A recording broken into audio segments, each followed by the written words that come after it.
Hey, Chris, what's up, man? How you doing? Hey, how's it going, Nate? I'm good, man. I'm a huge fan, so I'll try not to fan out. I'll get to business. I know time is limited. How are you doing, though? 2020 was wild. 2021, the world is starting to open back up. Like, how is Chris doing? I'm doing well. I'm doing well. I mean, my friends and family are healthy. I lost a lot of people, man, but Sorry to hear the that. ones that are here are doing well, and you gotta appreciate what you have. You recently told Hollywood Reporter that you were diagnosed with a condition called nonverbal learning disorder. Yes. Um, when did you recognize this or know that you had this? A friend of mine told me that I may have Asperger's, so I got it checked, and it turned out that I had something that was a lot like Asperger's. I kind of have a hard time with nonverbal cues with people. I've always have. I didn't know I did, but I'm great with words. I can hear and I can but most communication, they say 70% of all communication is nonverbal. So my relationships, even with my family or women I dated or whatever, it was always something a little off, and I couldn't put my finger on it.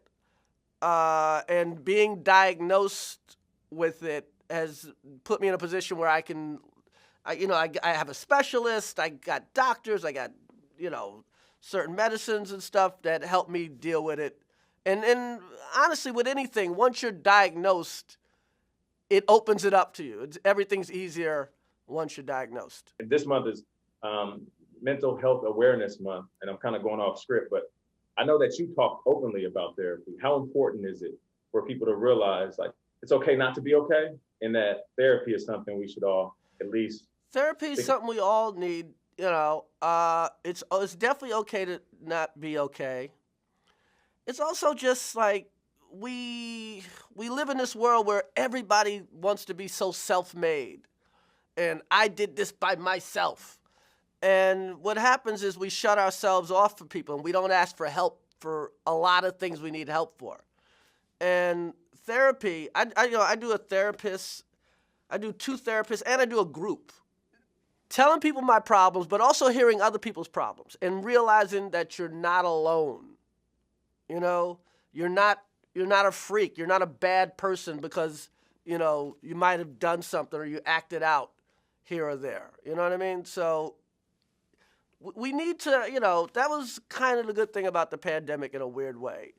We knew we needed each other, and if you can, talk to people, your whole life, everything will be better. At this point in your career, you could chill, you could relax, you could take roles that are completely comfortable. But when you think about Fargo and even the Saw movie, which what we're talking about, it's like you're selecting roles that really show off your versatility.